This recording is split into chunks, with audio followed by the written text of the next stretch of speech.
உறுதி பெறும் இந்த பச்சை பட்டாணி சாப்பிடும்போது. ஏன்னா அதில் கால்சியம் கண்டென்ட் இருக்குது.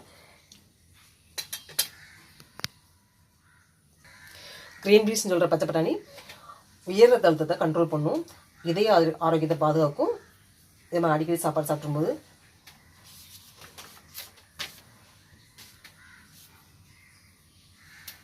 பச்சை பட்டாணி சாப்பிடும்போது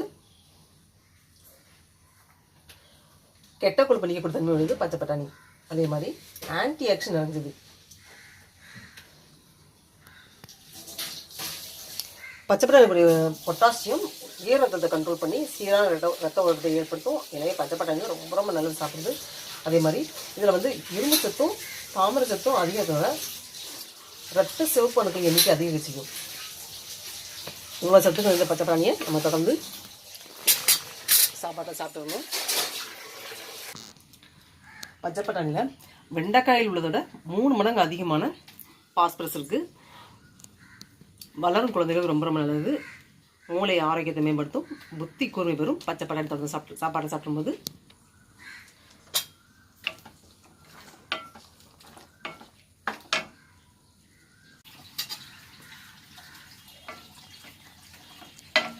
இந்த மாதிரி ஸ்டேஜில் ஆஃப் பண்ணிடலாம். உப்பு உரப்பெல்லாம் கரெக்டாக பார்த்துக்கலாம். இது வந்து காரத்துக்கு வந்து நான் மிளகாத்தூள் எதுவுமே ஆட் பண்ணல. பச்சை மிளகா அதே மாதிரி கிராம்பு அன்னாசிப்பு இந்த ஸ்பைசியோட காரம் மட்டும்தான். வேறு தனி மிளகாத்தூளோ குழம்பு மிளகாத்தூள் எதுவுமே போடல. இந்த மாதிரி செஞ்சால் டேஸ்ட் நல்லா அருமையாக இருக்கும். சப்பாத்தி பூரிக்கு சாப்பிடக்கூடிய அருமையான பச்சை பட்டாணி குருமா. இதே மாதிரி நீங்களும்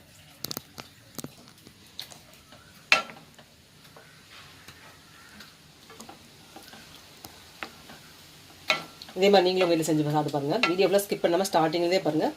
பச்சை பட்டாணி உருளைக்கிழங்கு குருமா எப்படி செஞ்சுக்கலாம்.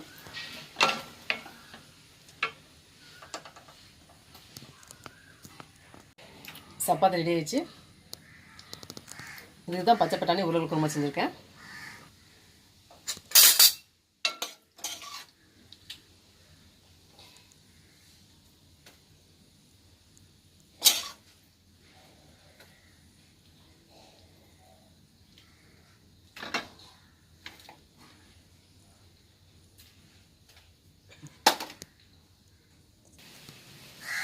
காலையில் சாப்பாட்டுக்கு பச்சை பட்டாணி உருளைக்கிழங்கு குருமா செஞ்சாச்சு.